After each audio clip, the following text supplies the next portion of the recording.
نحمده ونصلي على رسوله الكريم أما بعد فأعوذ بالله من الشيطان الرجيم بسم الله الرحمن الرحيم وأنتم الأعلون إن كنتم مؤمنين صدق اللہ العظیم. وہ معزز تھے زمانے میں مسلمان ہو کر، وہ معزز تھے زمانے میں مسلمان ہو کر، اور ہم خوار ہوئے تارک قرآن ہو کر.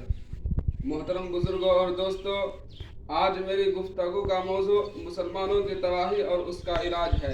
آئیے اس موضوع کے تحت ہم اپنے شاندار ماضی پر ایک نظر ڈال کر مستقبل و تعمیر ترقی کا سامان تلاش کریں. قرآن کریم میں رب ذوالجلال کا ارشاد ہے وَأَنْتُمُ الْأَعْلَوْنَ إِن كُنتُم مُؤْمِنِينَ، تم ہی سر بلند رہوگے اگر تم مومن ہو. یہ ارشاد باری ہماری پوری تاریخ کا اختصار ہے اور اسی میں ہماری ترقی کا راز مضمر ہے. تاریخ کے سینکڑوں واقعات یہ بتانے کے لیے کافی ہے کہ جب بھی ہمارا رشتہ اللہ سے اور اس کے دین سے مضبوط رہا، سربلندی و کامیابی نے ہمارے قدم چومے، اور جب کبھی اس رشتے میں کسی قسم کی کمزوری آئی، ہم عزت و رفعت کے آسمان سے ذلت و پستی کے غار میں جا گرے. تاریخ ہمارے سامنے جنگ بدر کی مثال پیش کرتی ہے. جنگ بدر میں جو کامیابی ہوئی وہ صرف اور صرف اسی رشتے کی مضبوطی کی بنیاد پر ہوئی، ورنہ اگر کامیابی ہوتی تو کفار مکہ کو ہوتی، کیونکہ کفار مکہ تقریباً 1000 تھے اور بڑے جوش خروش کے ساتھ تھے. ان کے پاس 700 اونٹ اور 200 گھوڑے، نیز سب کے پاس تلواریں اور دیگر جنگی ہتھیار موجود تھے.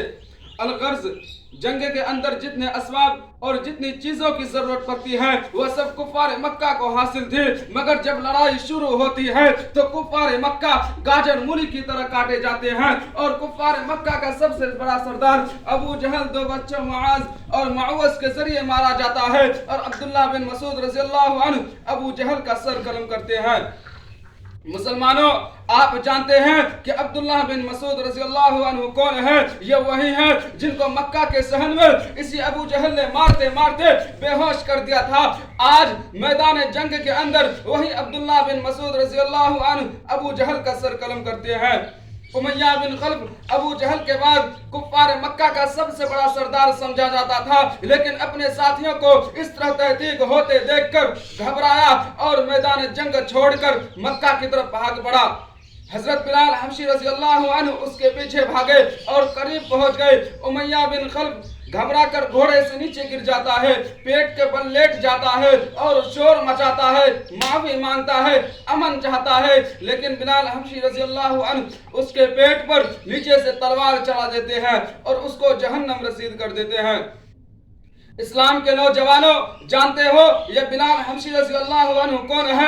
اسی امیہ بن خلف کے غلام ہے. جب اسلام قبول کیا تو مکہ کے اندر امیہ بن خلف دوپہر کے وقت تپتے ہوئے ریت پر لٹا کر پتھر کی بڑی بڑی چٹانیں رکھ دیتا تھا تاکہ یہ حرکت نہ کر سکے.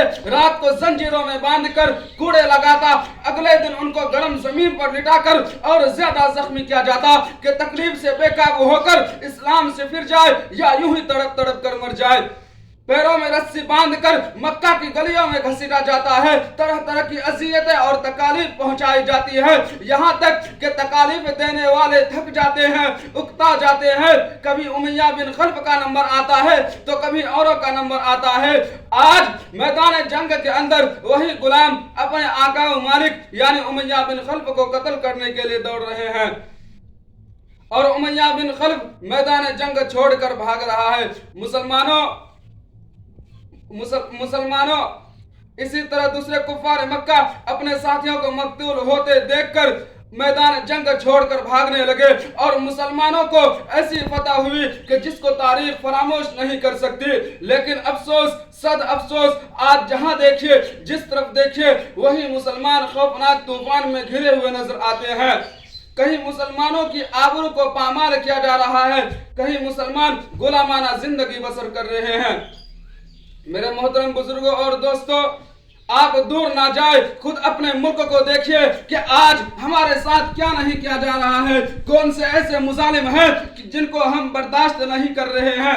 حالانکہ اسی ملک کے اندر ہماری حکومت رہی ہے اور آج ہماری حالت یہ ہے کہ آج ہم اطمینان کے ساتھ زندگی نہیں گزار سکتے ہیں. کہیں ہمارے قتل کی تدبیریں سوچی جاتی ہیں, ملک سے نکالنے کے لیے منصوبے بنائے جاتے ہیں, کہیں ہمیں غیر ملکی کہہ کر بدنام کیا جاتا ہے.